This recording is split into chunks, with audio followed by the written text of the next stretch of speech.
On this week's episode, we're going to crack out the classic tier maker list and rank the teams and drivers from the season, plus take a little bit of a dip into the inbox.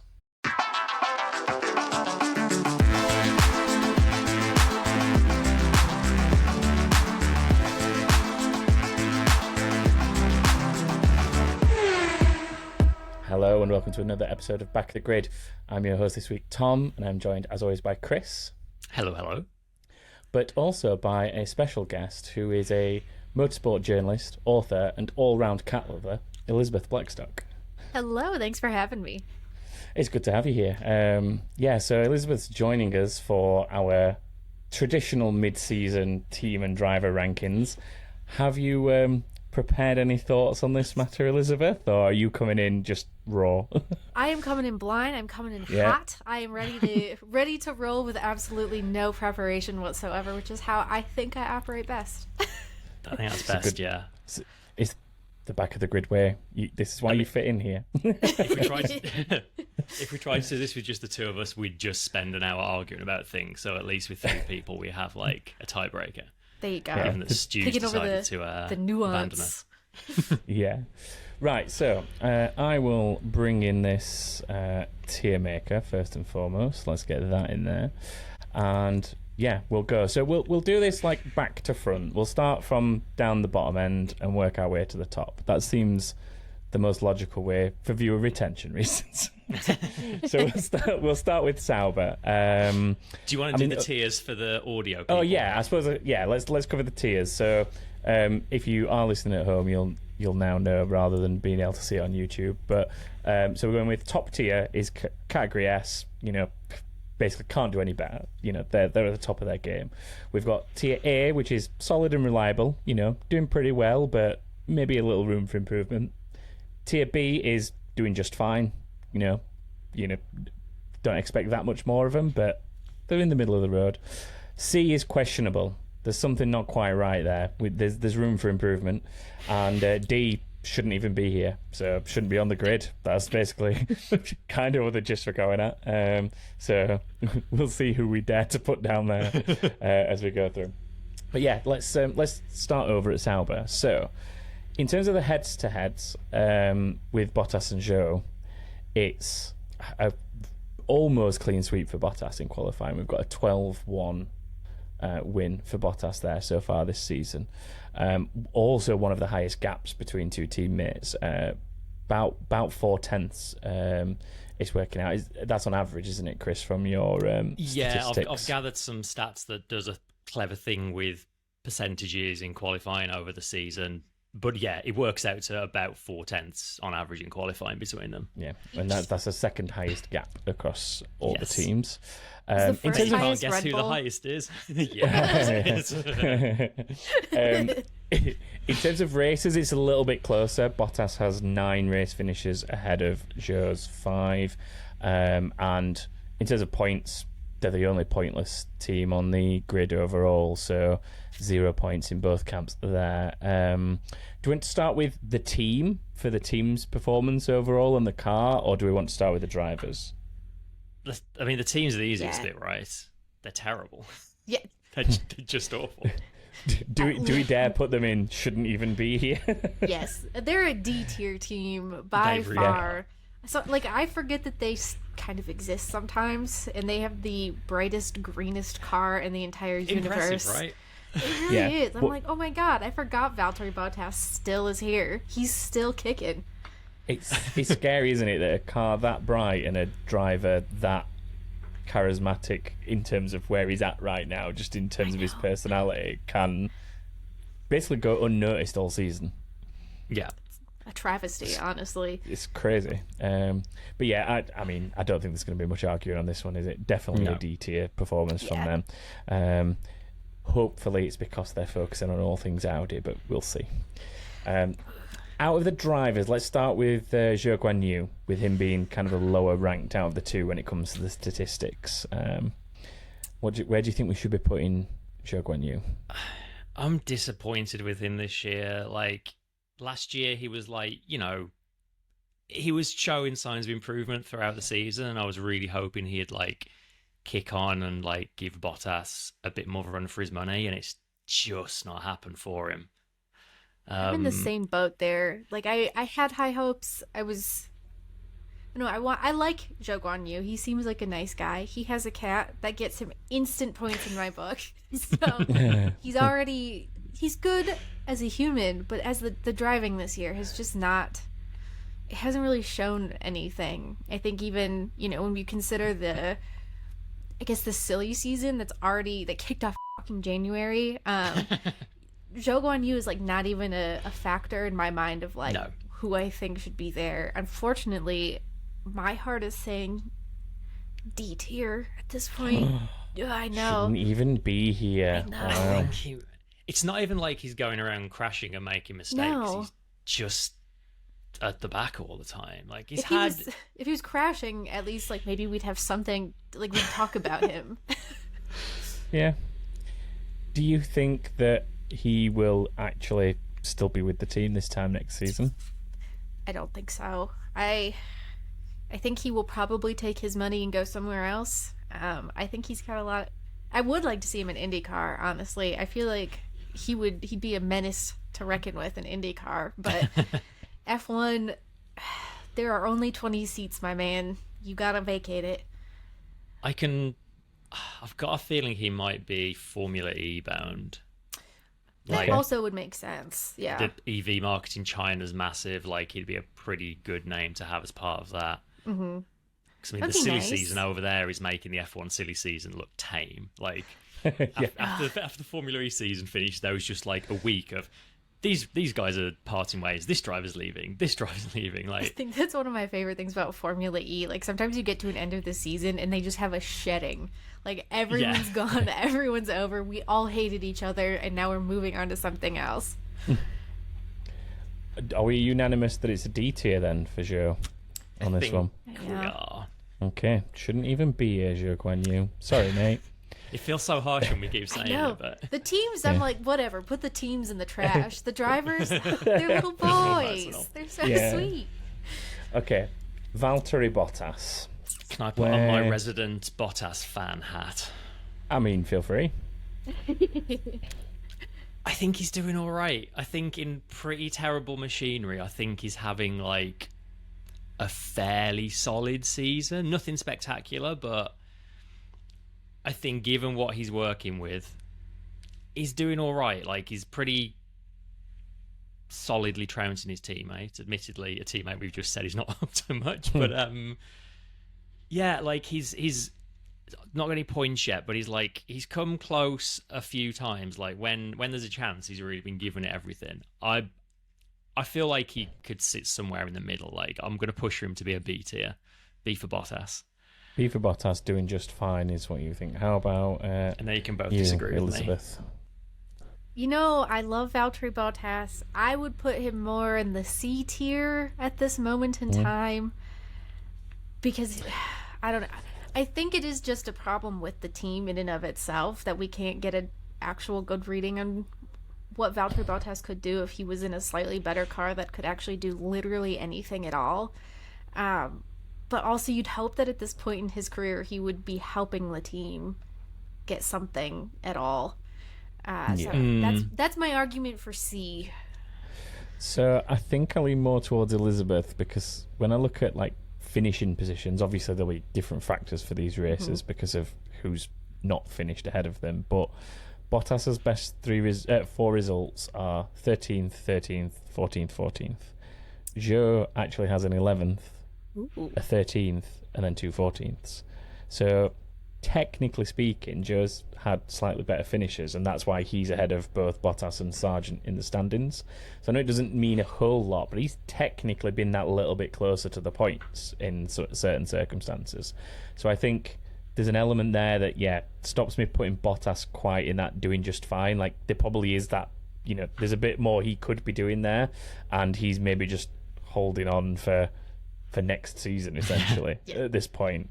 So I'm going to go C with Elizabeth and put him in question. That's okay. I fully expected to be outvoted there, but I have to do my bit. I mean, I'm you sat here. Try. How are you going to know if you don't try? exactly. And I'm sat here in a Carlos Sainz hat, so let's see what happens when we get to Ferrari, yeah? Right, okay, so moving up the grid, we're moving to Williams. So we've got Albon versus Sargeant here for the team battle. An actual clean sweep for Albon, 13-0 in qualifying. Almost a clean sweep in races, 11-2 there. The third highest gap at 0.257 seconds on average. And Albon is the only one of the two that scored any points. So 4 points for Albon, 0 for Sargeant. Let's do what we did before. Let's start with the team. How do we think the team are doing in what they're giving them machinery-wise?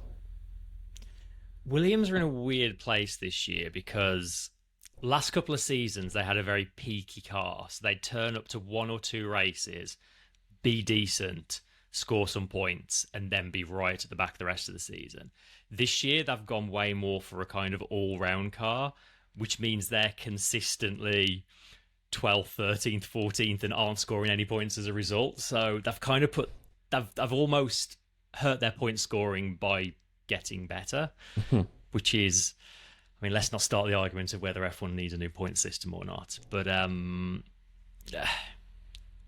don't know. I was maybe hoping for a little bit more from Williams this year, but also James Vowles is very much, I don't care about these next couple of years. So, yeah. I think from my side, it feels kind of C-tier questionable. It's definitely nowhere near as bad as the Sauber situation. I mean, they have points, but they've also not quite progressed in the same way that a team like, say, Alpine has, where, you know, Alpine kind of looked to be the worst car at the start of the season and have at least somewhat recovered it in a way to be able to fairly consistently have at least one of the drivers in the top 10 by the end of a race. So I feel like had Williams maybe made a step to some consistency there, I could see them as doing just fine for the team that they are and where they are in terms of comparing them to the other teams in the grid. But I think for me, they're like a questionable at this point. I would definitely agree. Like, as you guys said, like, I definitely had hoped we'd see a little bit more from Williams, but I also get why we're not seeing more from them. Yeah. There's only so much you can do. I think the next year will be a really telling year in terms of whether or not they actually can do anything. But this year's just a learning, a growing, feeling it out year. It's a team going through a fair bit of change over recent years as well, isn't it? Yeah. I think you've got to give them a little bit of slack for that. Exactly. Yeah. They're not consistently last anymore all the time. Well, one of them is. Well, let's move on to that said person and talk about Logan Sargeant. Go on, Elizabeth. I feel like you were ready to kick in with about Logan there, so go for it. He shouldn't be here. I was a Logan Sargeant, maybe not a truther, but like at least give him another year. Like, rookie season, I don't think you can necessarily tell 100% how a driver is going to do. Sophomore season, he hasn't done anything of any note. Hasn't even given a good interview like he did last year, where he did his 10 favorite things for GQ, which one of them was like an Eminem album, which I think was just lovely. Get him out of here. Go to Indy Car, for the love of God. Yeah, like, he is. There are signs of improvement. Like, yeah, he's definitely had moments of pace and looking decent, but it's just so few and far between. He's so mid. He needed another year in a junior category before they moved him up, and they didn't do that. Definitely. Definitely did. And I think the thing with your point there, Chris, is that they're kind of the exceptions rather than the regular events, aren't they? Like, you get these like little moments of potential, but there's just so few of them compared to the average middling kind of drives. So I think I don't think many people will dispute Logan Sargeant being in Tier D in this tier list, to be fair. So that one was a fairly easy one. What about his teammate in Alexander Albon? I feel this one could be a little bit decisive. Chris, do you want to start us here? Yeah, like, we're all Albon fans here. He's very good. He's quick. I think he's maybe made a few more mistakes this year than we've been used to. Like, obviously there was the crash in Australia, which was a whole thing. I think it was Canada where he was looking good for points and he made a mistake. And there's been 1 or 2 times when he's been in a good position, there's been mistakes and kind of dropped him back. So good, but not like... I can't say he's completely solid and reliable, so I'm thinking he's like an in-the-middle B tier. Okay. Our first B tier, potentially, then. Elizabeth, what are your thoughts? It's tough because I think I'm a harsh grader. I don't know that he's necessarily a B tier in my eyes, because I wouldn't say he's doing just fine. I'd say he's doing he's okay. But like not quite. I don't know, not quite there for me yet. I'd say he's probably a C. I think probably he's got some stress with the team situation and being kind of the team leader for a guy who otherwise has no idea what he's doing. Yeah, I could see B or C. I wish there was like a B and a half. Well, I was sort of sat in between the two, so I was hoping you two would help make my mind up for me, and you've forced me to have to do that for the group. So I think I have to put him in C for the same reason I probably put Bottas in C, which is it's not a terrible job by any stretch of the imagination, but in the same way we've definitely seen much better from Bottas, we've also seen much better from Albon. And yes, neither of them are in great cars, but they're both definitely capable of doing more with those cars, I think. Like silly mistakes from Albon, like some of the crashes and things like that led to him literally taking Logan Sargeant's car off him. So yeah, things like that, I think I have to side on questionable and put him in C, I'm afraid. I think next year with Sainz next to him is going to answer a lot of questions about Albon, because like for Albon to measure him against, we've had the best driver of the last few years and the worst 2 drivers of the last few years. Like, it's so hard to judge him, and I think I have a feeling Sainz might show him up a little bit, but I'm very interested to see how that pans out. It's probably going to go one way or the other, isn't it? It's either going to be he shows Albon up a little bit and it could be the end of Albon, or it brings the best out of him and they actually work well together and they're kind of pushing each other to be the best. But yeah, I mean maybe Albon's good at driving terrible cars and Sainz is really going to struggle. Possibly. Who knows? We'll see next year. Right, moving on to next in the standings, we go to Alpine. So in terms of the head-to-head here, we've got Gasly versus Ocon. Ocon is 10-4 ahead in qualifying, but one of the smaller gaps of the whole grid, with 0.063 seconds on average between the two of them.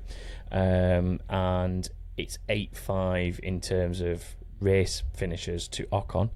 But in terms of points, Gasly is just ahead with 6 points, while as Ocon has 5. So not a terrible position for the team to be in right now. I think the biggest problems Alpine now have is probably from a managerial and back office perspective. Like they've got the car back on track and being able to compete for those lower end points, like I alluded to before. But yeah, from a managerial perspective, things just seem almost all over the place. Anyone want to chip in with where they think they would like to put them as a team on this tier list? I mean, is the improvement they've shown enough to drag them off the bottom is what I'm wow. toying with. Like, start of the season, they were abysmally bad. Now they've dragged themselves up to, like, just about all right. But given, like, it's a manufacturer team, and they were, they've picked up podiums in recent years. They've picked up a win in recent years. So to get it that wrong in what's been a fairly stable regulation change is kind of wild. I would definitely agree on that front. And if the solution to their problems was bringing back Flavio Briatore, I don't know that would, like, we should have gone that far. So, I don't know. Maybe it's just because I have a bias against the French, but I get such bad vibes off of Alpine. I don't understand what that team is doing. I don't understand what it wants. There's rumors that they're talking with Cadillac to take over their engine manufacturer. But I'm like, oh, what are you doing? You're a team in crisis. Like, get your shit together for the love of God. Seriously. Yeah. It's just baffling. It is. My heart says D. I think maybe logic would move them up to a C, but I'm following my heart and I'm giving them a solid D. I think I'm there as well. If you were to, for argument's sake, be picking between Williams and Alpine, who's having the better season? In theory, like in terms of what you'd expect from them, as in, like we've said, Alpine's, manufacturer team for all intents and purpose with the Renault supply, and they've got obviously the consortium behind them. Williams still operates, although they've got the investment in recent years, they still operate quite heavily as an independent, realistically, in the grand scheme of things. So if you were looking at those teams on the whole, who would you say is actually performing closer to where you'd expect them to? I think I don't know. I think my decision here is coming less on straight performance and more on what the team is building toward. I have no idea what Alpine is trying to do. I have no clue what their future is going to look like. They don't have a 3 to 5 year plan that makes any sense to me. It's a similar situation with Sauber where it's like we know it's going to become Audi, but also there's no real idea of what that actually will look like. Williams, I feel like, actually has a clearer trajectory. They're at least making steps and building a foundation that makes sense so you can build up as opposed to, I don't know, it feels like Alpine is just kind of, we've got a lot of people sitting around and being like, here's what the house should look like. But no one is actually doing any of the work to clear the land and make the house livable. I'm putting Williams ahead of Alpine. I'm putting Alpine. They're down. I think I'm with you. I think that is more than enough to justify a D tier for me. I was kind of there anyway. I was sort of hovering between C and D, but I thought let's talk comparison between like where you'd expect Williams to be and, like you say, the future potential, and then do the same for Alpine. And yeah, I'd say that considering that they're capable of what they are and they're performing as they are, I would agree D tier. So let's move on to the drivers. I'm trying to decide which way around to do these. Let's stay with Gasly because he's staying with the team. How do you feel about Gasly this season so far? Fine. They're so hard to judge because they're working with such terrible equipment, and they're super closely matched as well. Which is probably why they've both kind of lost their heads from time to time. I think I am putting Gasly, I'm not necessarily saying they're in different tiers, but I think I would put Gasly ahead of Ocon. Agreed. But are they both questionable? Is Gasly doing fine? That's kind of where I'm at with them both, I think. We need another B.5. Like that's definitely where Gasly goes for me. Ocon definitely is questionable, just because I think he's a little bit more of a loose cannon, and he can be a little bit more difficult to rein in when he gets flustered about something. He's his own worst enemy for sure. He is. Yeah, seen that so many times. But Gasly, I don't know if Gasly is just fine enough. Maybe he is. I'll give him the benefit of the doubt in the sense that maybe Alpine is hedging its bets on him and not Ocon. It feels Gasly has some element of something that they want to preserve for the future. So I think maybe just fine. I don't know. It's tough. I think we could get granular with it and like put him at the back of the queue in B when other drivers start going in there. Well, I was about to say maybe we use Gasly as a bit of a yardstick for what doing just fine looks like, because I would say between the two of them, I would again agree with you both, I think, in saying Gasly's ahead of Ocon, despite what you may take away from the head-to-head numbers, I think Gasly has been more consistent. I've not kind of worked out the exact averages across the whole season, but I feel like Gasly's been sort of 13th, 12th in the points, and then you kind of bobbing around there, whereas Ocon's been like 17th, 18th, but then 15th, but then 14th, and then 10th, and then back down again. Like, there feels like it's a little bit more erratic with Ocon, and that's for sure. That's kind of where it becomes the questionable element, I think. So maybe Ocon's a high questionable, and Gasly's a low doing fine. Yeah, I can go with that. Yeah. Okay, that was easy. We actually did 2 in 1 there. That was easier than I thought. Right, next team, we are looking at Haas. So we have Hulkenberg versus Magnussen here. 10-3 in qualifying to Hulkenberg.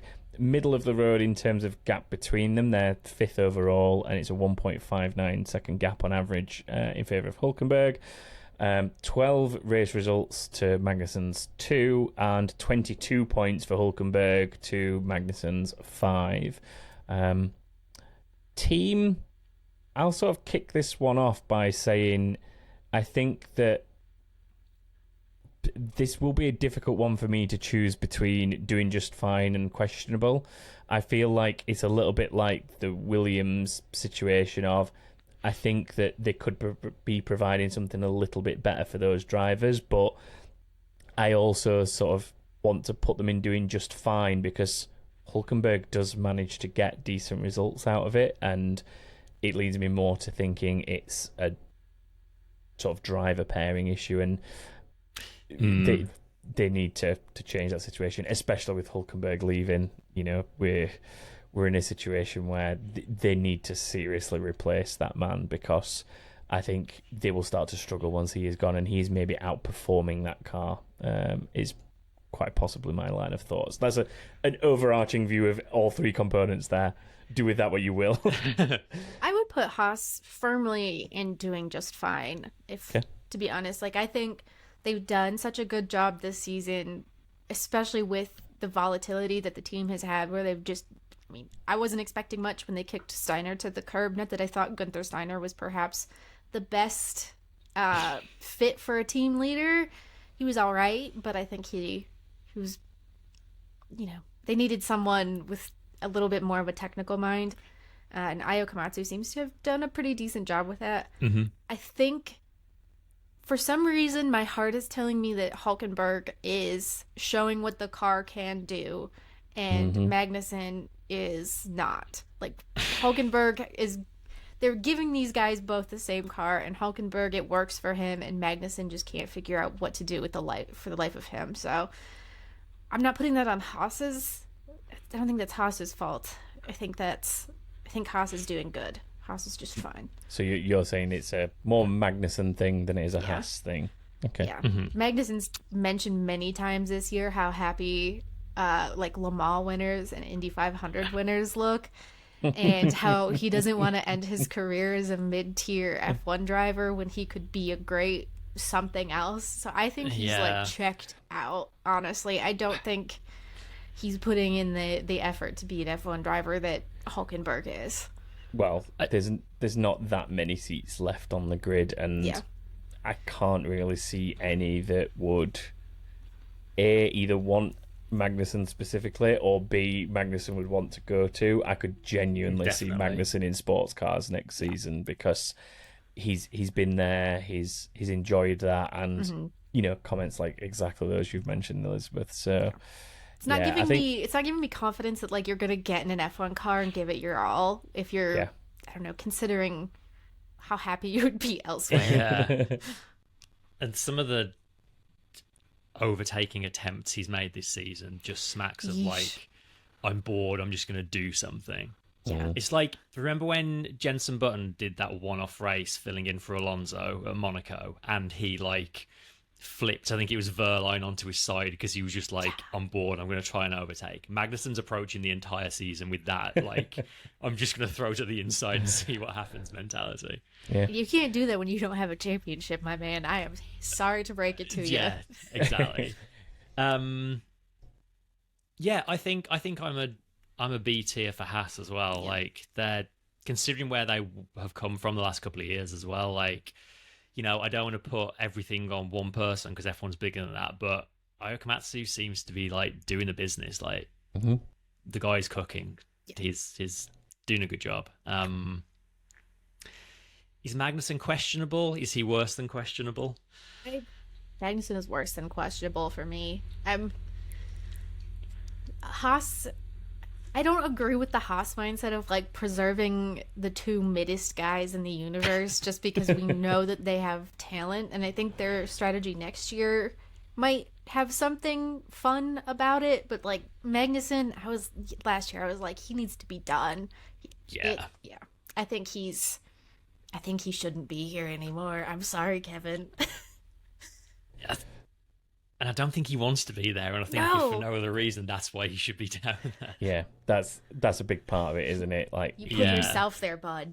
Yeah, we've said a few times between all three of us that he's clearly shown intent that he'd rather be somewhere else, and for me, that does put you down as a D tier. Shouldn't be here because you don't even want to be here at that point. There's a limited number of seats here in this sport, and if you don't want one, that's fine, but move and make way for somebody else. It was a little bit like Kimi Räikkönen towards the end of his time. Like, as much as I've loved Kimi over the years, there was an element where when he was making comments like, it's just a hobby to me, and just like, put him out to pasture, come on. Move on and let somebody else take the seat, man.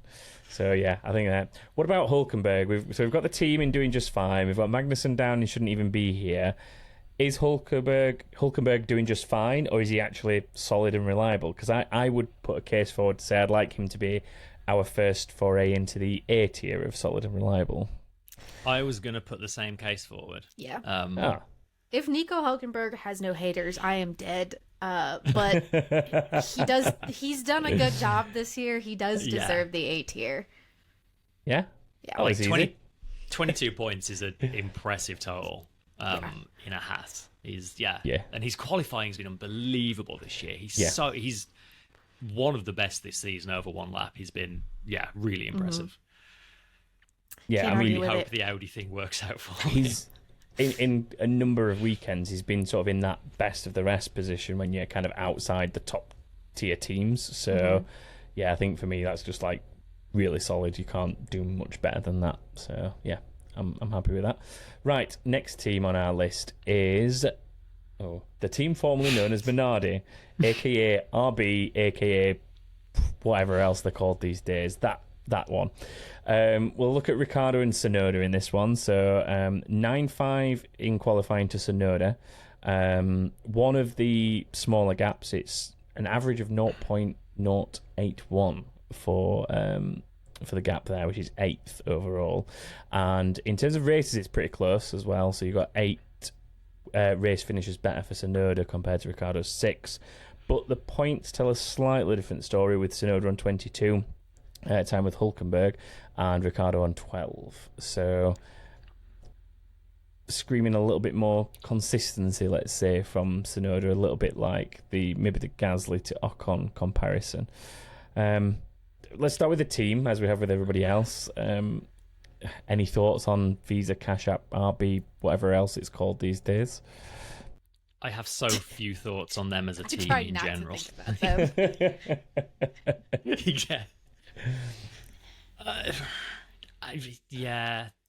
They're fairly questionable. I think. I mean,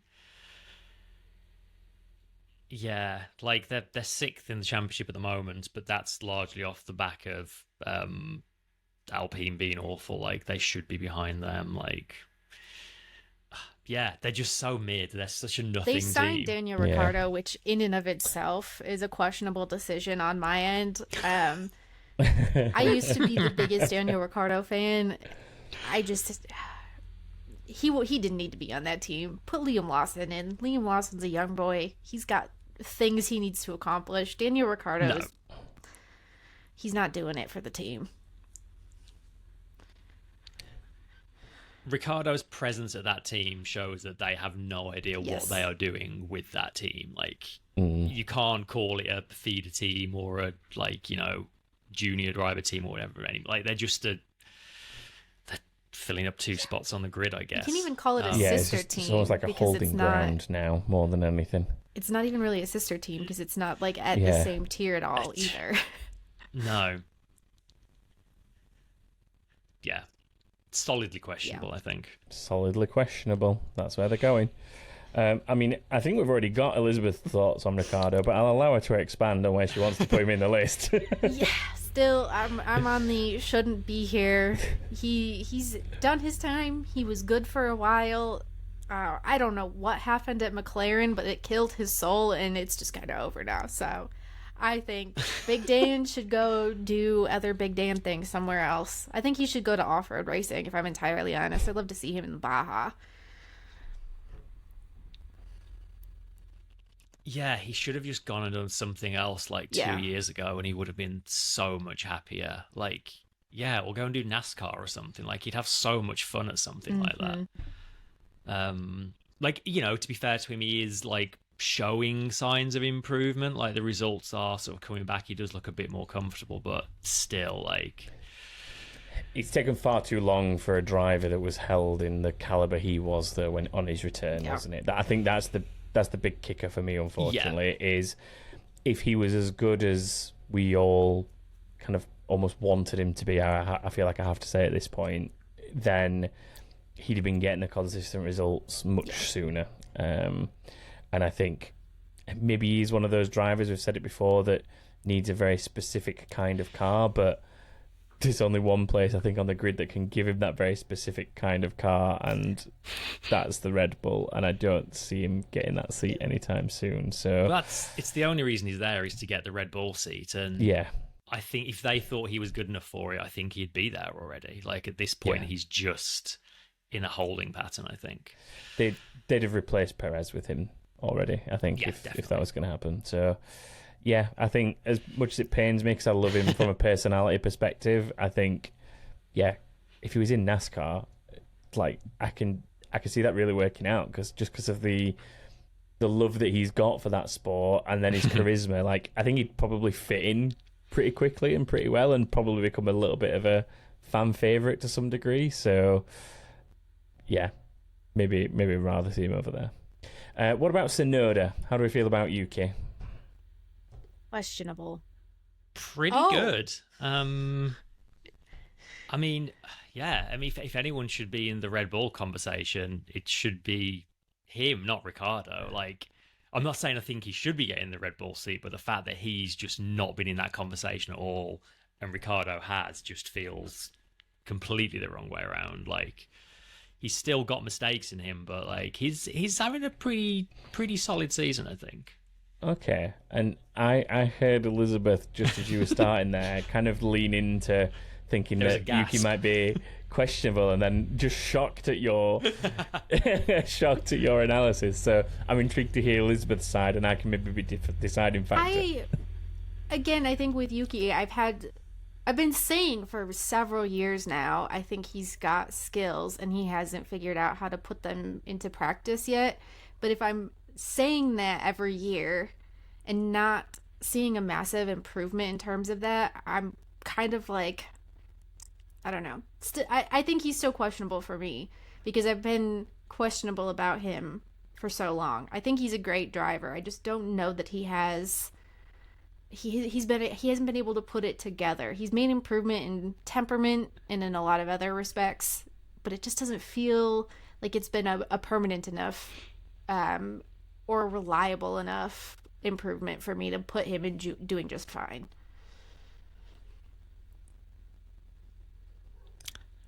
Yeah, that's fair. I mean, maybe because of the team he's in, it's easy to still think of him as like a fresh new talent, but he is in his 4th season now, and if we're still having those questions, yeah, it's a good point. I think for me it feels a little bit like that Gasly situation. Like, when I look at who we've got in doing just fine, which is Gasly on his own right now, and then I look at the other drivers that are in questionable, I think Tsunoda's doing more than all 3 of those drivers in questionable. He's doing more than Ocon, he's doing more than Bottas, and he's doing more than Albon. He's also got the consistency I think Gasly has, where Yuki is like bringing it home in the points I think more often than not, generally, or at least about 50% of the time. So I appreciate the consistency there, especially when you compare it to Ricciardo, who's only got like 3 points finishes, I think it is. So I think that would be my argument to just kind of push him into the bottom of that. He's doing fine. Like, yes, you could expect a bit more out of him overall, but I don't think I question him deserving his seat at this point, because I think he's doing fine. So I'd kind of put him in that bottom end of that B tier with Gasly, if everyone's okay with that. Yeah. I can do that. Okay. Right, that's another team down. We move now on to Aston Martin. So Alonso versus Stroll here. Alonso winning qualifying battles 9-5, with an average gap in Alonso's favour of 0.199 seconds. Alonso with a similar score in race finishes with 9-5 to him as well. And then almost, but not quite, double the points tally with 49 points and Lance Stroll on 25. As a team, to kick off the team side of this, I think it's got to be at least questionable for me. I feel like a team in Aston's position with who they have on board and the determination Lawrence Stroll says he has to make this a Grand Prix winning team, coupled with where they've been in the last 2 or 3 years, like, mixing it at the front with Red Bull in seasons. I think this season's just not good enough, and it questions, like, if that earlier performance where they were up there with Red Bull was just pure fluke, and this last season and a half or so is kind of the real Aston Martin, or is it just that they've gone really heavy on a focus for 2026 or something? I really don't know where to put them at the minute, but I think that's kind of where I sit with them overall, is questionable at best, probably. Yeah, I mean, they just seem unable to put an upgrade package together that does what it's supposed to do. Yeah, again, I expected a lot more of them. Like, obviously, last season they started well and tailed off. I really thought they'd, like, kind of step back up again for the start of this season, but they've just kind of carried on being They haven't done middling to anything bad. particularly impressive, other than maybe getting Adrian Newey to sign with them, which is a good get, I guess. Must be a good paycheck coming in. Yeah, they're not doing anything. They put together a good car last year at the start, and they have not been able to figure out what to do with it since. And that's not an indicator that the team is doing fine. That is an indicator it is questionable at best.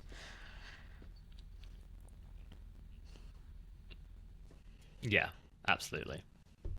Yeah. And I think when you consistently re-employ your son when there's better options out there, that's questionable in and above itself. It's the definition of questionable. So yeah, that's another reason to just throw him in there.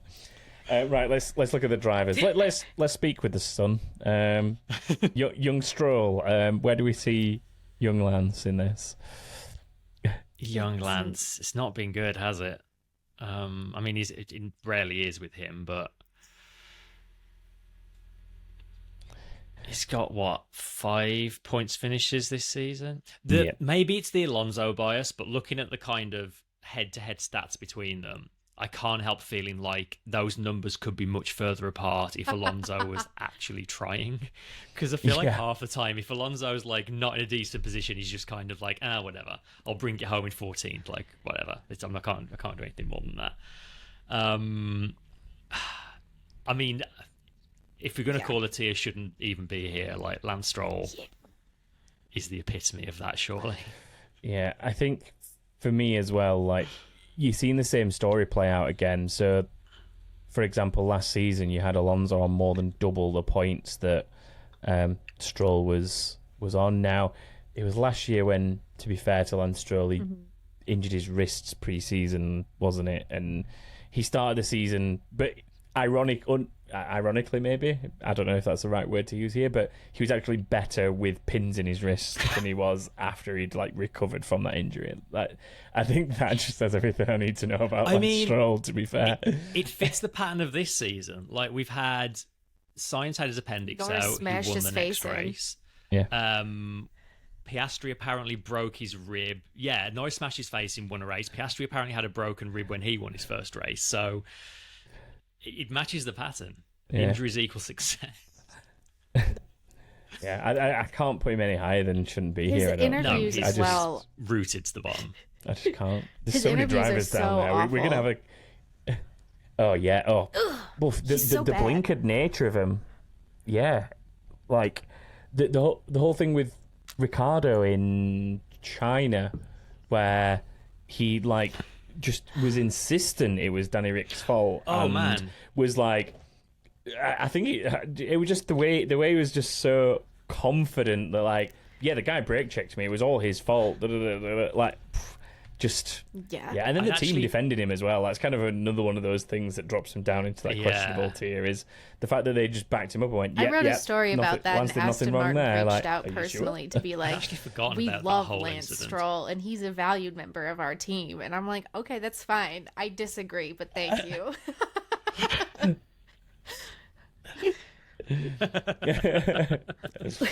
We love the boss's son. Promise. Yes. Everyone is welcome to an opinion.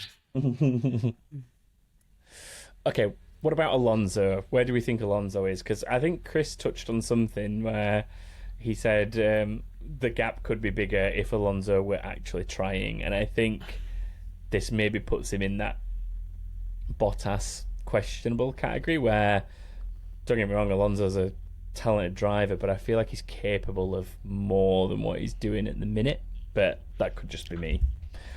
I think he's maybe made a few more mistakes this season than we used to seeing from him.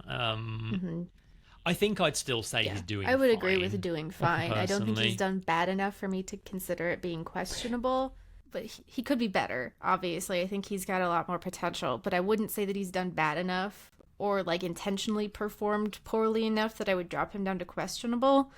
I think he's still fine. He's just not dominating or being as good as I think he probably could be. Yeah, it's one of those, isn't it? Like, I'll consider myself outvoted. That's fine. Happy to drop him into doing just fine. But I think it is one of those where Alonso is the kind of guy that when the car's not competitive, he loses that sort of fire in his belly kind of edge that he has over a lot of other drivers, and you see the more timid, maybe not the right word, but like that sort of more reserved side of him, I guess. And it does feel a little bit like he's almost been a little bit like, say, Bottas, who I feel like I've hardly seen Alonso this season, weirdly. Yeah. Just because he's kind of just been in and around the middle of the pack and just quietly picking up points wherever he can, sort of thing. So, yeah, it's a bit of a weird season for him, I think. But hopefully the car gets better and we see more from him. Right, let's move on to, I guess, the pointy end of the grid at this point. Yeah. So Mercedes is next on our list. We've got Hamilton versus Russell here. Only 4 qualifying victories to Hamilton, 10 to Russell. A fairly close gap, though, with 0.098 seconds on average in Russell's favour. 8 race finishes ahead for Russell with 6 to Hamilton. Fairly close on points, 150 points to Hamilton, 116 though to Russell. Couple more podiums for Hamilton. He's had 4, Russell's only had 2, and they've both had wins, but Hamilton's had 2 of them. So the first team we get to talk about where the drivers have been on podiums and won races, I guess, as well. Exciting. How do we feel about Mercedes on the whole, first of all? Let's keep with that theme and do team first. How do we feel about them? Pretty impressed. Like, the start of the season, it kind of looked like they still haven't got their head around these regulations. But actually, it's not quite McLaren impressive, but it's still like they've really like found something and pushed things forward. I mean, they're winning races, which, imagine start of the season being told that Mercedes are going to have 3 race wins by the summer break. Like, that sounds crazy, but yeah, they've been really impressive. It's just a shame they had to, again, start on the back foot and build their way up. That's like the big blot on their copybook, I suppose.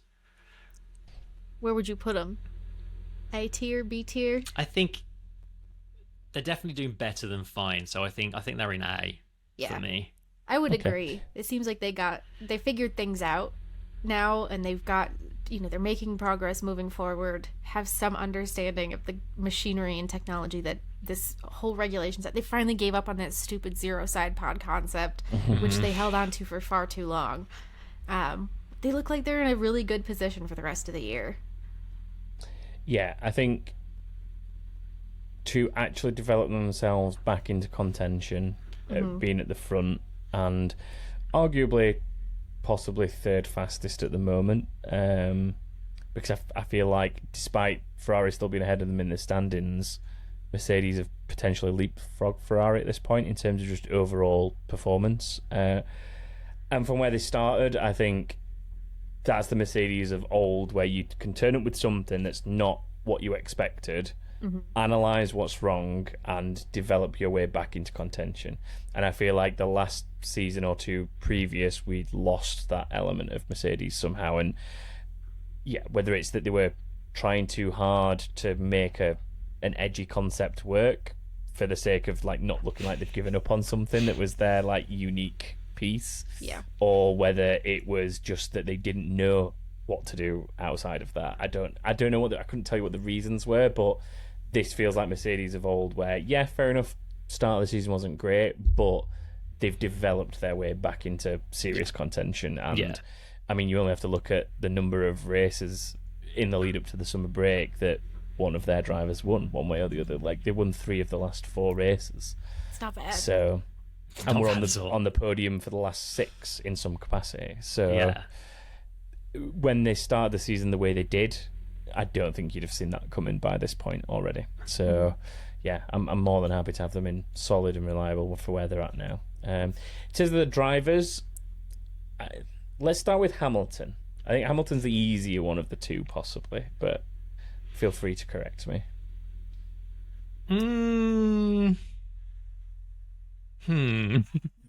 Hamilton, I think we've talked before about, I think there's a percentage of what he's capable of that only really unlocks when he's in a proper fight at the front. And I think the first sort of, I don't know how many races, the first chunk of the season, that wasn't there because they weren't really in it. And now kind of leading up to the summer break when they're actually at the front, that extra bit of performance that he has in him has sort of come to the fore, and he's been super duper impressive. So I don't think he's driving at his absolute best. It's definitely not, if you look back at some of the seasons he's had in the past where he's just been like unbelievably good, it's not quite at that level. But I think he's an A tier. He's a solid A for me. I would definitely agree. Like, he's doing better than just fine, but he's not quite at what he was. Like, he's definitely not dominating. But he is solid. He is reliable. He is getting points, doing wins. It's always nice. We're so back. I mean, you only have to look at, say, performances such as Silverstone. That was impressive. If we'd been seeing that all season, there's no question that Hamilton goes up to top tier, and that's why he's been there so many times in these kind of things in the past. But we're only seeing glimpses of that at the minute. Yeah. On any given weekend, I would say that generally speaking, he's probably getting the most out of the car. Maybe not like week in, week out, but for the most part he is, which I would say is comfortably solid and reliable. So but I would also argue over the season so far as a whole, I think Russell's been generally getting more out of the car than Hamilton has. If you take the whole season so far, like I've been so impressed with Russell this season. I think Russell's probably been more consistent in terms of like where he's been finishing within the points. It's just the last. Well, I mean, look, let's put it this way: Spa was Spa's one of those that, technically speaking, on track Russell won. I know we've got the DQ to think about and everything like that, but there's things swing the other way slightly in that scenario. You're actually talking about it being Russell with 2 wins and Hamilton with 1, I guess. And like you say, I think there's been a slight bit more consistency from Russell over the course of the season. Generally, he's just fallen a little bit unlucky on a couple of occasions in recent races where the car's actually had the potential to be on that top step. So maybe I think I'd be happy putting Russell in solid and reliable as well. Yeah. And I'd be very interested to sort of see where we're at by the end of the season as Hamilton gets closer and closer to his exit for Ferrari, and Russell hopefully gets a little bit of luck fall his way, I guess. I definitely agree. He's been good. I think George Russell's, my biggest critique of him is that he tries to be very clever and like come up with this crazy off the wall strategy that no one else is going to use, and sometimes it works and sometimes it doesn't, and it drives me nuts when it doesn't, because I'm like, you don't have to be you don't have to be that different. You don't have to try that hard when you know that you've got a good car and you can finish decently. So yeah, he's not quite S tier for me yet. Maybe one day. I mean, in Spa, he managed to come up with a strategy that both worked and didn't work, which is pretty impressive. Yeah. Yeah. Like that I almost had to give it to him, and I'm kind of glad I didn't have to. George Russell's another one of those guys that I don't know, gives me weird vibes. He's too prep school, I think, for me. Yes. But I was like, he got the DQ. I don't have to write a story about how I forgive him of his sins. Just interesting little side note, but that's the first team and driver pairing where they're all in the same tier. Ooh, There you everyone performing on par. Yeah, And knowing what solid and teams- reliable. I mean, I can think of the two teams we've got left, one of them definitely is going to be in that camp. I'm not sure about McLaren. I mean, let's get to it. I mean, I don't know if we'll get any more that are solidly the same across the whole team. We'll see. But yeah, let's move on to Ferrari. My cap can come into play right about now. So we've got Leclerc versus Sainz. This one doesn't surprise me that Leclerc's slightly ahead in qualifying, 8.5. Literally the closest gap on the grid, though, at 0.04 seconds on average in Leclerc's favour. In terms of races, very even, 7-6 in Leclerc's favour. And points also extremely close. 177 points for Leclerc, 162 points for Carlos Sainz. Podiums again very close, 6-5 to Leclerc, and they've both got a win each. So possibly one of the closest driver pairings statistically, at least. However, we start with the team, and I'd like to see if anyone wants to move them above questionable. It's weird to be talking about a team that's won a race in those terms, but man, the tail off has been brutal. It's been like, I'm genuinely impressed by how Ferrari took a really decent, good car and managed to make it undrivable. Like to the extent that neither of the drivers are happy, neither of them can do anything. Like they are a certifiably questionable team, honestly. Yeah. Like apparently Sainz is asking for the old floor back and they're telling him they can't do it. Like that's a pretty bad review of the direction you've taken a car. Yeah. They implemented in Barcelona a performance upgrade when they hadn't even finished doing the drivability upgrades yet. And the performance upgrade turned it into a porpoising, bouncing, trampoline-ass machine. Like this, they've just kind of like left it. Like, what do you want the poor guys to do? They're being jostled about so violently anytime they go anywhere. It's like the Ferrari signature of the ground effect era, isn't it? Like they always will be the most porpoising, bouncy car for some reason. We need to rattle our guys. Yeah. Yeah, I think for very different reasons to the other teams we've put there, I think we do have to call them questionable because just such bad decision making. Yeah. You expect so much more of a team of their caliber, though, don't you? I mean, I say that when the team's not won a title since 2008. Like, it's a long drought, but I don't know how you can be here since 1950 and have still not figured this out. Like, yeah. What are we doing? Had a lot of practice. They've been here since day one. The only team here that has been here since day one and still struggling. So, yeah. It's not great. Like, and after such a promising start as well, it's just not good enough, I don't think. In terms of the drivers, though, Leclerc, decent start to the season, got his win in Monaco, but as many of us have said, must have like sold his soul to get it, because he has had absolutely horrendous fortune ever since. How do we think he's doing, though, in terms of his performance? How does that stack up?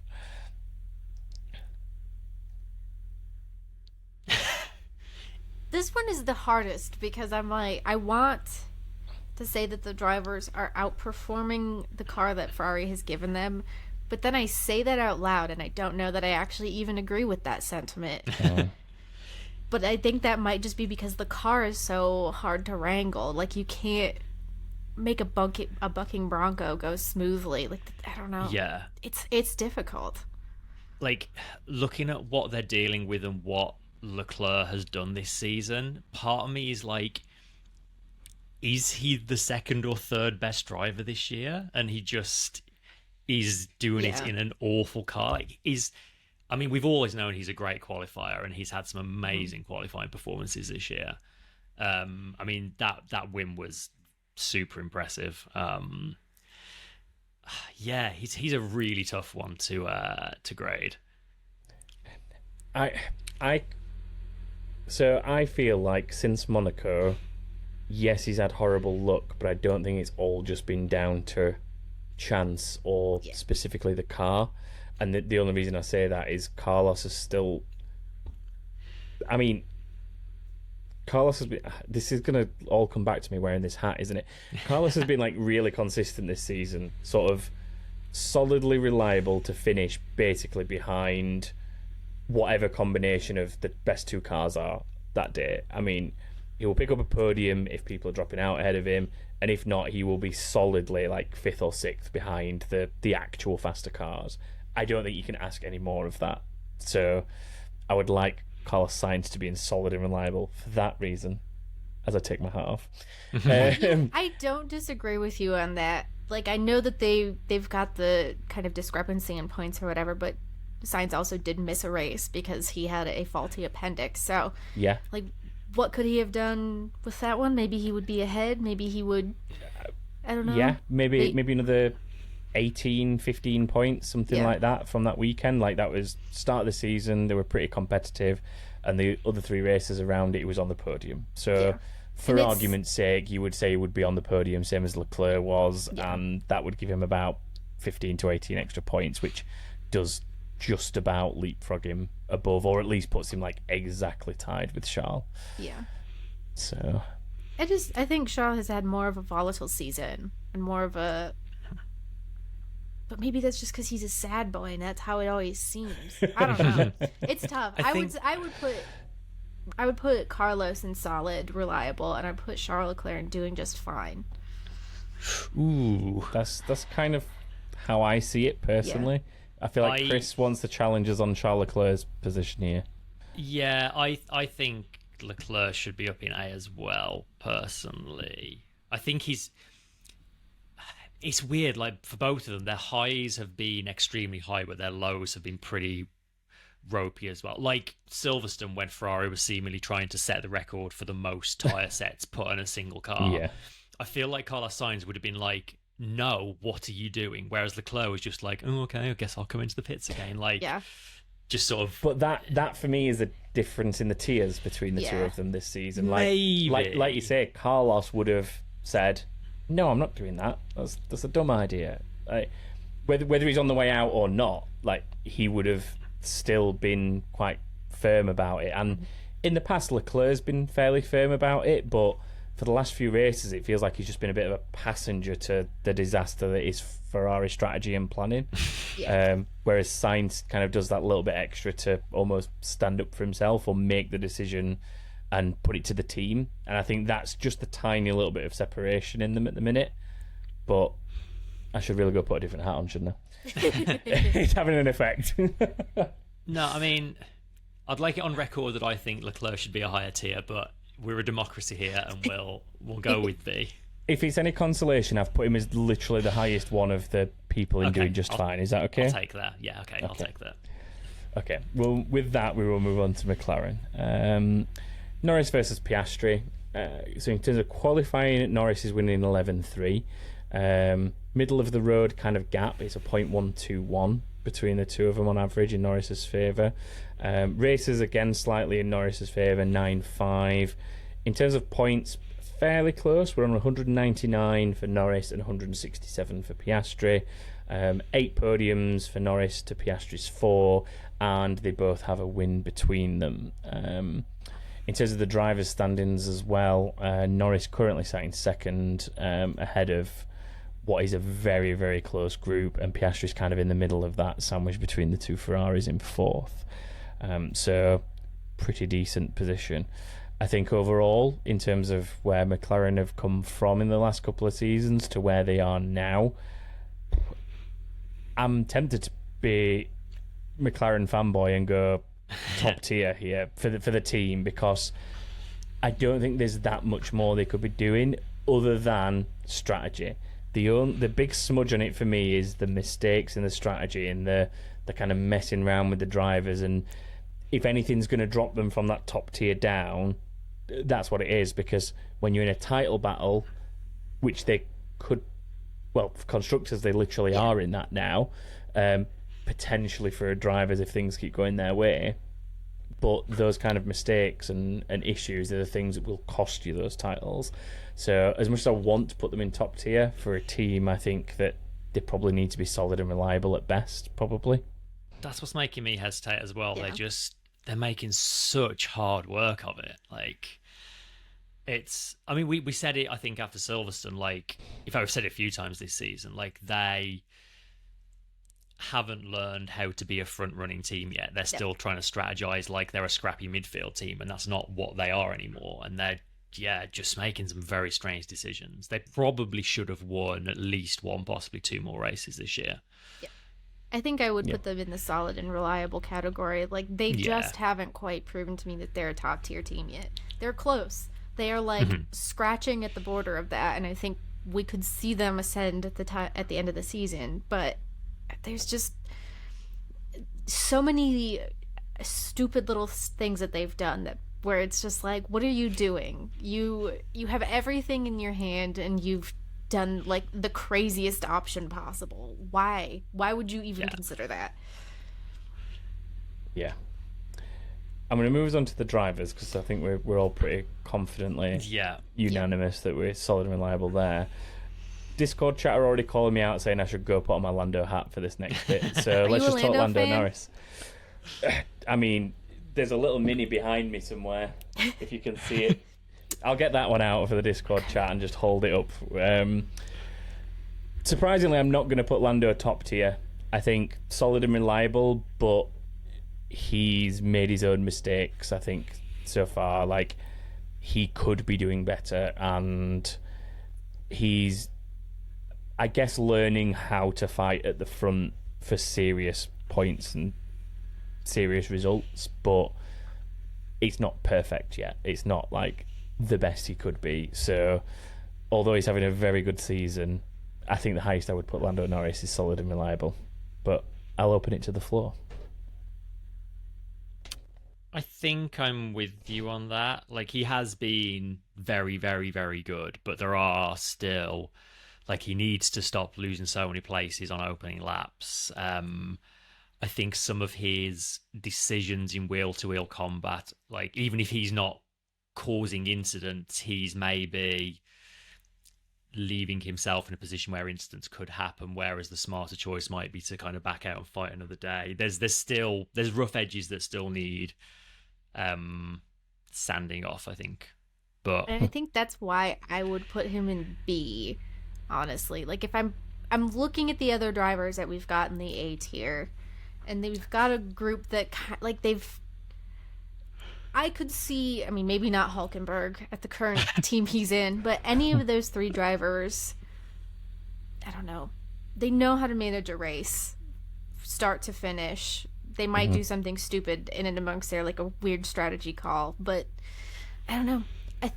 I do have an anti-Norris bias. I don't know where that came from, but But, like, I think seeing the way that he's lost out at the start of races, the way he has handled kind of becoming the front runner of this team that is suddenly very good. The back and forth with his race engineer about Oscar Piastri gave me the ick. That was horrible.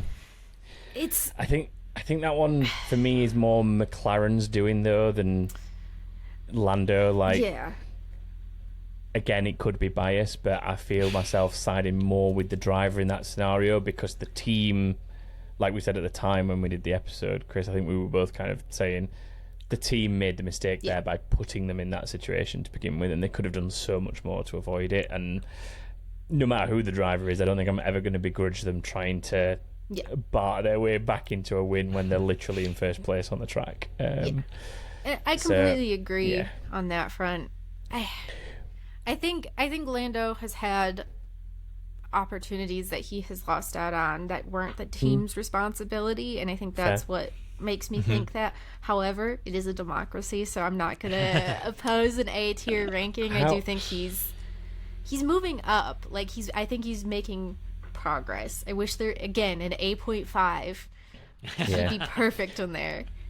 How about if I said to you, Oscar Piastri for me is going in top tier, and that's kind of why I want to put Lando Norris in solid and reliable, because I think when you compare their careers of where they're both at and the maturity that Piastri shows, not saying he's like the fastest driver out there, because for me that's not necessarily what top tier is. Like, he's not always the fastest or anything like that, but he's very consistent, he's very calm and collected, and he will always do, generally speaking, what is best for the good of the team. Like, he was almost embarrassed to be taking that win because he knew that, generally speaking, Lando was faster in that final stint, and maybe it wasn't like, maybe he felt a little bit like, you know, he wouldn't have found it fair if it was the other way around. Like, he's always thinking about the bigger picture, and I think that honestly there's not much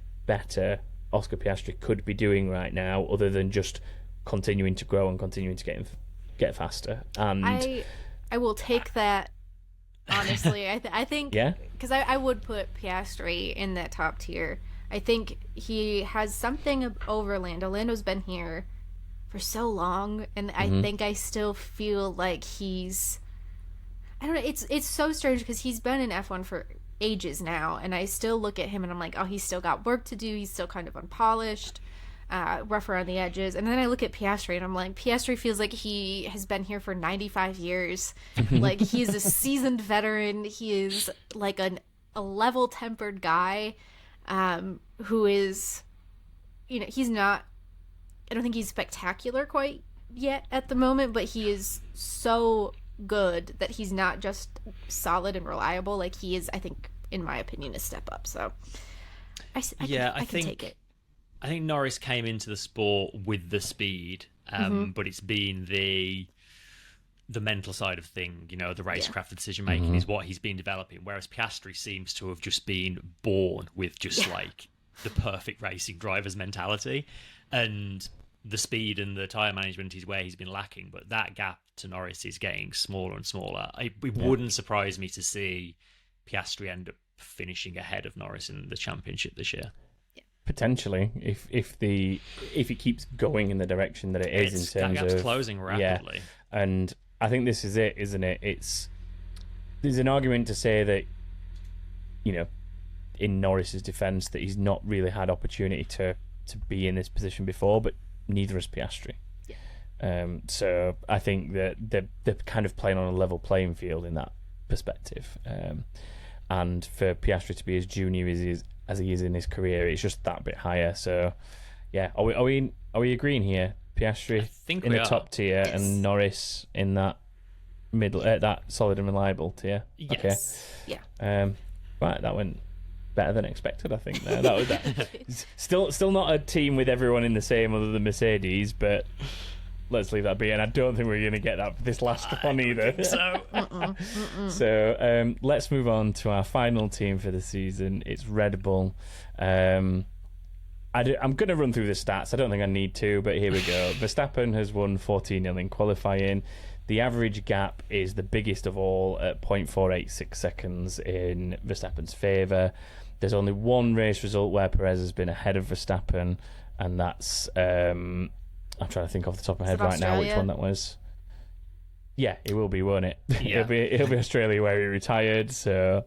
and then in terms of points, more than double ahead. 277 for Verstappen, 131 for Perez, 9 podiums for Verstappen, 4 for Perez, and 7 wins for Verstappen, and absolutely none for Sergio Perez.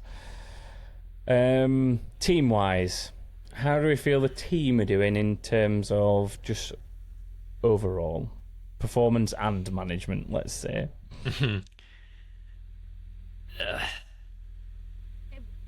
Any other year, I think I would have put Red Bull as a S tier team because they had everything together. They, maybe I didn't like the way that they operated, perhaps, but it was working for them. And if that's the case, then that's the case.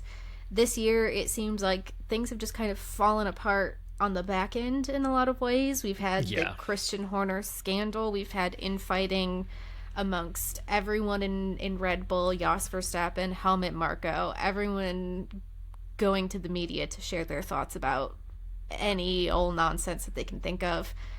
And it feels like we've had repercussions within the team where Red Bull they started with a great car but have not been able to counter-develop in a way that can put them back into that S-tier category. So I think they're, in my heart of hearts, a solid and reliable team, but not an S-tier team anymore.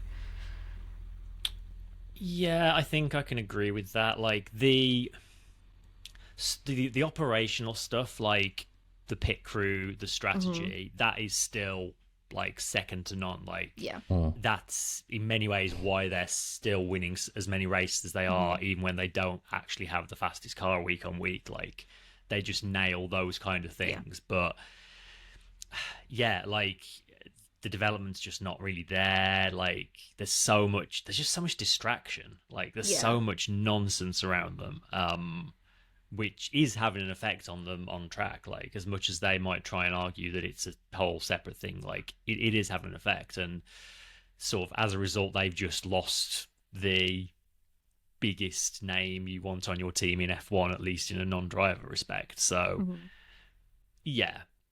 I think like the last few years we've always had them top tier, but I think they've shown they're human this year. We've got Sarah in Discord chat saying that losing Adrian Newey should make you questionable at best. Which, to be fair, I can see that argument. I know, but I don't want to have to move Aston Martin up. Fair. I was going to put them in doing fine because at the end of the day, they're winning races, they're leading championships, but it's the way that they're doing it is kind of head above water almost. It feels it's very like haphazard. And you don't have Max Verstappen in that car, or one of the other kind of top caliber drivers that we talk about. I don't think they're in the position that they're in, and I think as a team they're doing fine, they're doing all right, but there's an element of it that's kind of fallen away a bit, like the Ferrari situation. I think they're not nowhere near as badly off as Ferrari are, but I also don't think that as a team they're doing as well as, say, McLaren or Mercedes. So I'm hesitant to drop them as low as Ferrari, but I'm also hesitant to put them as high as McLaren and Mercedes. But I am also happy to be outvoted because, as we've said, it is a democracy, and YouTube do both think that they should be in solid and reliable. So I have pitched my reason for you to change, but I think you have convinced me for just fine. Because especially when you bring up the comparison to Mercedes and McLaren, we've had a very significant drop-off from Red Bull compared to those two teams, where they've grown and Red Bull hasn't quite figured out what to do just yet. So I'm convinced. I'm convinced. Yeah, should we balance it out for B then? Yeah. Politician Tom wins again. Red Bull officially doing as well as Haas. They're doing just fine. They're doing fine, guys. Right, let's talk the drivers. How bad is it going to be for Sergio Perez? Let's start there. How bad is it for him right now? I think he's questionable. I wouldn't say he doesn't deserve to be here quite yet. I don't know. Maybe I do think that. It's tough. I love Checo. I wish his results justified that love. It's tough. I want to hear what you guys think. I think that the really damning thing for me is Christian Horner basically admitted that they gave him that contract extension because they felt like that was all the contract talk was a distraction and that's what was hurting his performance. So it's like, we'll give him that. Don't have to worry about it anymore. Concentrate on the track. And it just did nothing. Yeah. If anything, it's kind of the performances have continued to tail off since then, which is, again, disappointing. Like, you want to have all the top teams having two people at the front fighting and be able to, strategize and stuff. And yeah, I think he might be down at the bottom for me.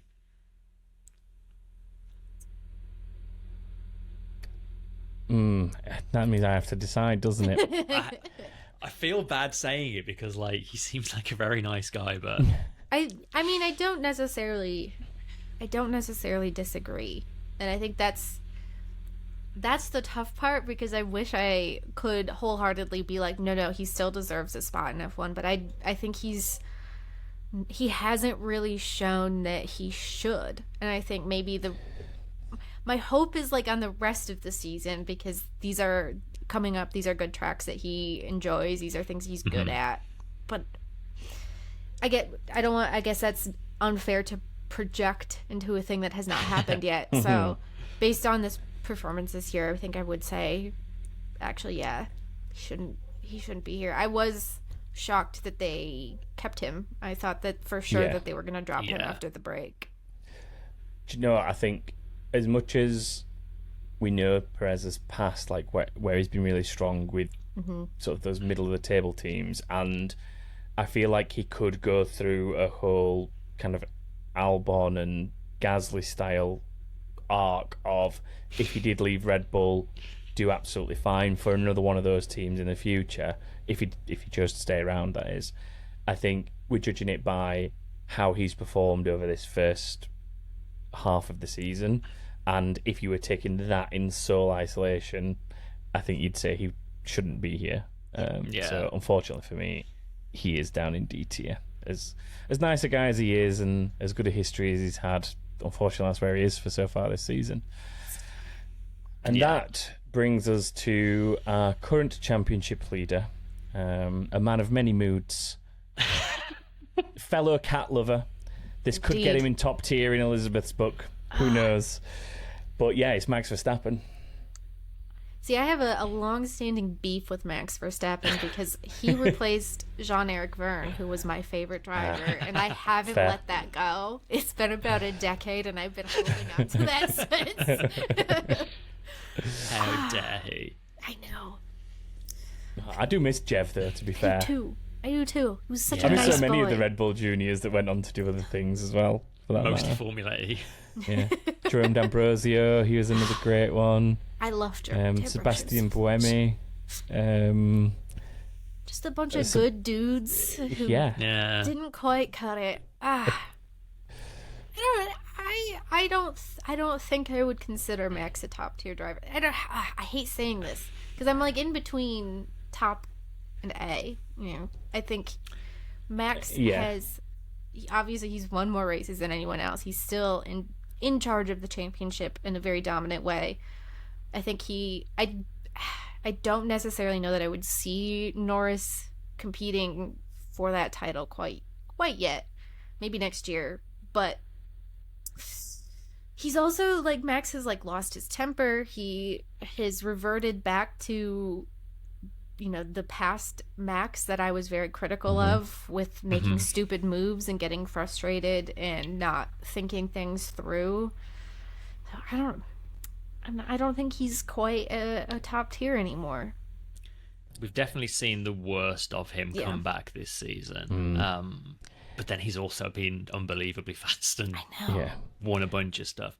I'm looking at the other drivers we've got in A, and if you put them side by side with Max in the same car, I still think Max would probably be better than that. I think so. Like, Hamilton's maybe the only one of that list that I think might be able to beat him. Maybe. Yeah. I think he's just about still a top tier for me. That's very fair. I think, he's top tier with the caveat of he needs to just clean up the attitude a little bit from what we've seen in the last few races. Like, he's definitely been rattled by the fact that the Red Bull is falling behind other cars, and been rattled by the fact that other drivers are not afraid of him, I guess. Is probably, like, Norris has shown, for example, that he's actually not afraid to leave his car somewhere and stand up to Max's sort of... I always compare it to the Senna attitude. Max has got that Senna attitude. It's going to be, my car's going here, it's up to you what happens next. And I think Norris has kind of shown him, almost like Prost did to Senna, is, okay, I'll put my car there then, and we'll both... And they've kind of come head to head in that sense. And Lewis did the same with him in like 2021 and before. Like, didn't want to play his games and just said, do you know what, if you're going to do that, I'm going to let you. Yeah. And I think it's just a bit of Max's mentality and game that he needs to get rid of, but it also doesn't stop him being probably the best driver on the grid at the minute. But because of his attitude, I'm going to put him behind Oscar Piastri and just annoy all the Red Bull fans. Discord have made the point of, we just need to look at the qualifying gap in Belgium. Yeah. Where, like, the gap Max had over second was the same as the gap that covered, like, second to seventh, which is does speak volumes to what he's capable of. Yeah. This is it, isn't it? I don't think Max's performance and what he can do in a race car will probably ever really come into question in the near future. But things like his attitude and his mentality and his racecraft, probably, like his wheel-to-wheel racecraft anyway, probably will. And I'm not saying it needs to go away completely, because elbows out, aggressive does make a good racing driver, but you've just got to find that line. Like, there's certain scenarios where he could have finished a lot better off if he'd not got a little bit too heated in the situation and made something out of it that didn't need to be. He just got to learn to come second sometimes. Yeah. Like, he doesn't have... Max is a bit like, it's win or nothing. I've said that before on here. Yeah. And he just needs to accept that sometimes he's going to come second, or third even, or fourth. Yeah. But points are points. Yeah. It's kind of like the flip of the McLaren strategy thing. Like, McLaren need to think about how to strategize as a team that wants to be consistently winning points. And with teams like McLaren and Mercedes leapfrogging the Red Bull in terms of performance, Max needs to think about a driver that's going to, like, I know he's got a healthy cushion at the top at the minute, but with the results at the minute, it will start to fade away in the second half if it carries on the same trajectory that it is. So he does need to think about, like, third is sometimes better than a DNF, or dropping out the points from a silly incident. So top tier driver, doing fine. Personality maybe. Good or questionable personality maybe. Would agree. Yeah. Cool. Right. That sees us through all the tiers. If you would like to do your own and show us where we're all wrong, I will drop a link to the tier maker sort of setup that we've used in the description to this episode on all the platforms, so you can hit that, submit your own, and tweet it or Instagram it or Discord it, as if you're in the Discord, that kind of thing, and show us what you think compared to us. I'm going to jump us over to a quick bit of inbox to see us out, and that will sort of see us to the end of the show. So we'll do those quick couple of questions, if I could find the music button, which is here. Kimi you say now? No, stay out. Box. Hey, man. I'll do the first one from Paul, who says, "Hey man, we see a lot of American sports coming over to the UK for a game. Would you like to see Indy Car come over for a race? And which track would you say would be good for them?" He suggested Brands Hatch or Donington. Ooh, I mean, I'd love to see it because I'd want to go. Yeah, that's an easy answer. However, where I'd like to see them race, I don't know. I feel like they'd definitely be more up for racing somewhere like Brands or Donington than F1, just because what they'd look for in a road circuit is very different to what Formula One looks for. And I'm quite biased towards Donington because it's like my sort of childhood circuit. It's like one of the ones that's nearest to me. So yeah, I think that's an easy answer for me, to be fair. Yes, and Donington. I would love to see IndyCar get international. Please do something a little outside of North America, if you would. I would love to see them become an America's championship and like bring in more races in South America, because that's still a market that I think F1 hasn't touched on, and there's a very passionate fan base, you know, out there. We've maybe not always positively passionate, but you know, they got feelings and will turn up and yell, which is what we want them to do. But the Brands Hatch IndyCar is, that'd be so much fun. My husband does that on iRacing like all the time. Anytime his friends want to like hang out and do stuff, he's like, "Can we do Brands Hatch IndyCar, please?" Nice. Yeah, that does feel like a really good fit, actually. Like, yeah, IndyCar's going down Paddock Hill Bend does sound really cool. It does. Yeah, I'm not sure I can see it happening anytime. Like, I'm sure it would do well here. Like, it would absolutely be a sellout, but it's a long way to bring a lot of stuff for one race. Yeah. For a series that already has... They have money, it's just no one actually has access to it. Yeah. One of those that you would love to see it, but it's probably unlikely, isn't it? Yeah. Unfortunately. Maybe they can get some millionaires to fund another, like, non-championship nonsense race. I mean, we've been 5 years away from an international race in IndyCar for, like, probably 15 years. Yeah. So. The baseball comes over and does a non-seasonal event. And it took the NFL a little while for it to be a permanent fixture of football comes over here and plays regular season games. So I guess that's a way to test the water. And I think generally people in the UK, at least, you know, if you like motorsport, you generally like all of it. Like we're very much sort of things around tracks going fast and racing is interesting. It doesn't matter. Like you see people go to lawnmower races, like anything will do. So I'm sure that people would turn up and give IndyCar a try. Just like test the waters by sending the drivers over and stick them in like British touring cars or something. Do that. Do that. Invitational touring cars. Yeah. That'd be fun. Yeah. Sarah says, "Hey man, but mostly hey Elizabeth, it's lovely to see you here again." Hello. And then she asks, has anything in particular surprised you about the way this season has played out, either on or off track? Ooh, I think this has been one of the most surprising F1 seasons I've watched in a very long time. I don't think anyone would have assumed that Red Bull would have fallen behind, that Max Verstappen would no longer be like guaranteed the dominant factor. I know I certainly was not looking forward to waking up at 8 o'clock in the morning every weekend and watching Max win by 35 seconds every week.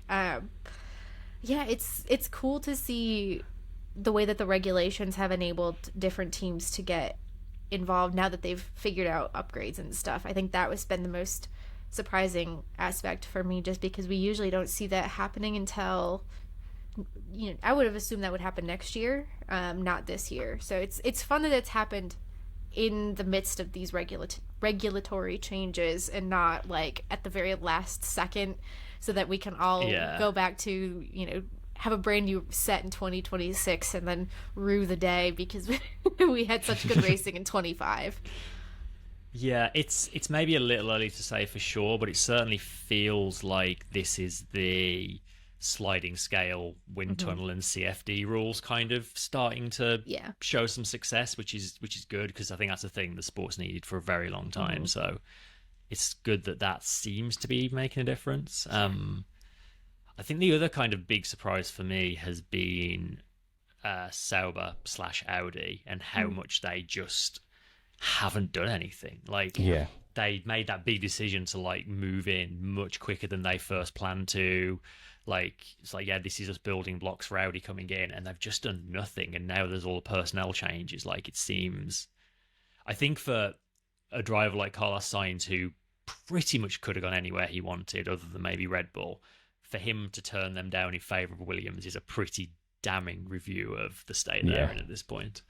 It felt like they were kind of pinning hopes on getting big names to bring them to the front of the field, and I don't think you're not going to get the big names by being nothing and hoping that they'll, revive you. You have to give them some hope at that point.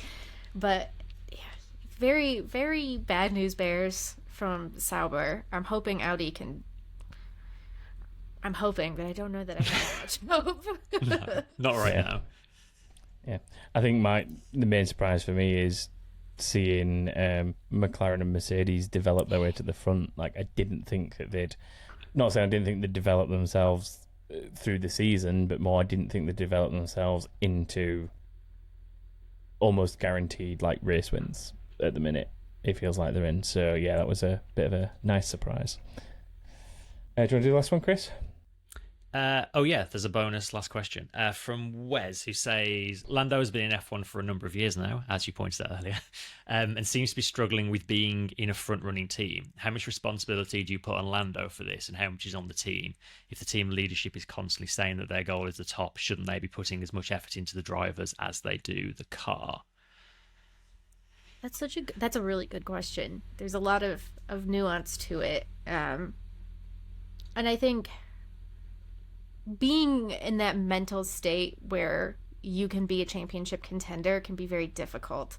I don't know that Lando was ready for it quite yet. It seemed like this popped up out of absolutely nowhere this season. He had his win in Miami, which, like, I'm not going to say it was a fluke, because it wasn't a fluke, but there were mitigating circumstances that kind of enabled that to happen when it did. Usually that gives a driver the confidence they need to say, I can do this all the time. I can, get better, improve. And it seems like he's just kind of stuck at that same level where he's still Lando no wins, trying to prove himself to everybody. And he's either pushing too hard or not putting in the effort in the right places for that to kind of pay off. Like, I've heard a lot of behind the scenes stuff about Norris, and that the critique primarily is that he doesn't seem to be building himself into the all-around championship contender you would want him to be. Like, he's not quite giving it his full focus. And I think that ends up, you see that then when you've got a race start and he's on pole position and loses a spot or two or three. I think the team, yes, has responsibility, but I think it probably blindsided Lando a little bit, the same way it did all of us. And now suddenly he's got a lot of maturing, evolving to do before he can really get there. Yeah, you've got to learn to run at the front, but you've got to put the effort in to improve there, haven't you? Like, that's the difference between a championship potential driver and just a solid multiple race winner. Like, I don't really have any doubt that Lando will pick up more wins in his career, especially if McLaren keep providing the kind of car they are at the minute compared to the rest of the grid. Same with Piastri, same with Sainz. Like, if Williams can ever provide a car that's of that caliber, Sainz will win again. There's drivers like that, but will those drivers ever win a world championship is where the question becomes a little bit more difficult. As much as I love Carlos Sainz, I don't know if he'll ever win a world championship, especially not when he goes to a team like Williams. I really hope that I eat these words next season, but I doubt it. And I feel like it's maybe the same with Norris. Like, he's going through a phase at the minute where the car's there, he can pick up really consistent results and be at the front, but does he have it in him to adapt to what he needs to consistently be there enough to win a championship? And yeah, I think weirdly at the minute Piastri shows a little bit more of that potential than Norris, and that's probably why we've all put him that tier higher, because although he's not been around as much and is a bit greener in terms of his experience, he's showing a bit more of that driving maturity to think about the team and think about the big picture, whereas Norris, a bit like Verstappen, I guess, sometimes can get lost in the moment of he's got to be here and now. And I think that's a big difference too, is the team atmosphere lends itself to Max Verstappen being more of a selfish driver and I am winning, you are not. I am doing this, you are not. They've put their eggs in the Max Verstappen basket, and everyone else is there to support Max. McLaren is more of a equal partnership in terms of the drivers. It seems like the team is looking at them. Maybe Lando, yes, has more experience, but they're both on a similar tier. They're both being heard and listened to, and the expectations are the same for both of them. I think it lends itself to a different kind of evolution, and I don't think that Lando has quite figured that part out yet. Like, he does have he seems to be growing like kind of the Max Verstappen attitude of like, I am a race winner and I deserve to win, but not necessarily the team player attitude of how do we all do this at the same time together. And I think that's where he's kind of falling a little bit short.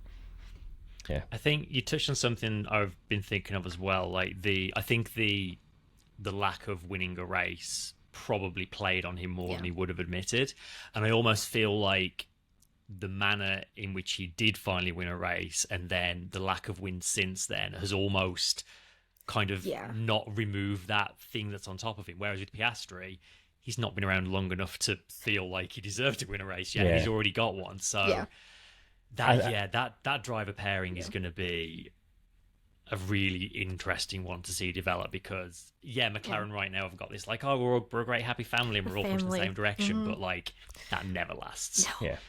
I think that's why as well the sort of circumstances around Piastri's win won't affect him in the same way, because he's in that position where he's still humble enough to not think he deserves to win that yet almost, and I think that will actually work in his favour. And to boot, he also had the sprint win, didn't he? Like, exactly. Which, again, probably is what maybe pushed Lando a little bit in the wrong direction. I think that sort of got to Lando a little bit in the sense of he's won something before me. And I think there's so much that you can see about who these two drivers are based on the specific merch that they sent out and developed after they won, because Lando focused on Lando no wins.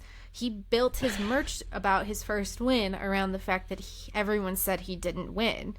And Piastri just had P1 Astri with the rest of his name, where it was a very, like, it was such a different mindset of like, here's a guy who found a cute way to, put his name in P1. And then you've got this other guy who, like, it's your first F1 win and you want to commemorate that by saying, everyone thought I wasn't ever going to win. Like, I wouldn't want that to kind of be my first celebration. I think he's kind of stuck in that and hasn't quite got out of it yet. Yeah, a bit too, like, screw the haters with it almost. Yeah, fair. Right, and that wraps us up. I'm going to hand over to Elizabeth just briefly. I'll let her tell you different places you can find her and anything in particular that she wants to plug at this point to all of you. Everyone go to planetf1.com, where I'm the US editor. We're working really hard to build US motorsport coverage in and amongst F1 coverage and kind of shedding a light on how those two things intertwine. Please listen to Deadly Passions, Terrible Joys, my motorsport history podcast about all of the crazy nonsense that you didn't realize had happened in racing history. cook with me at Grand Prix Gastronomy. I'm making every driver's favorite dish this year. Got some good ones coming up. Max Verstappen is next, and it was one of my favorites this year. I didn't think it was going to be, but it actually ripped. So got some goods. I think that's about it. I'm on social media. Find me. You'll find all the other stuff. Yeah, thank you very much. And if you want to get involved with any of our stuff, head to backofthegrid.com.